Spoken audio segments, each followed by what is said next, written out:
శరీరానికి అద్భుతమైన పోషకాలు అందించడంలో పుచ్చకాయ అద్భుతంగా సహాయపడుతుంది. ఈ పండును చిన్న పెద్ద తేడా లేకుండా ప్రతి ఒక్కరూ తినడానికి ఇష్టపడతారు. ఈ పండును తినడం వల్ల కలిగే లాభాలేంటి, ఎవరు తినాలి, ఎవరు తినకూడదు, షుగర్ ఉన్నవారు తినొచ్చా అనే సందేహాలను నివృత్తి చేసుకుందాం.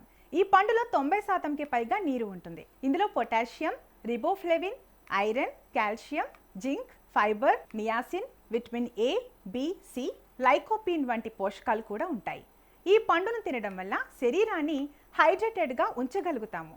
ఇందులో విటమిన్ సి ఉండటం వల్ల రోగనిరోధక శక్తి మెరుగుపడుతుంది. పుచ్చకాయలో లైకోపీన్ అనే యాంటీ ఆక్సిడెంట్ ఉండటం వల్ల గుండెను ఆరోగ్యంగా ఉంచుతుంది, రక్తపోటును నియంత్రిస్తుంది. 2025లో జరిగిన పరిశోధనల ప్రకారం పుచ్చకాయను క్రమం తప్పకుండా తీసుకోవడం వల్ల రక్తపోటు తగ్గుతుందని తేలింది.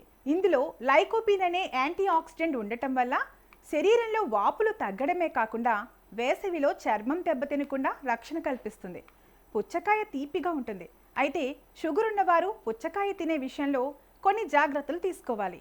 షుగర్ ఉన్నవారు మితంగా, అంటే 1 కప్పు ముక్కలు తీసుకోవచ్చు.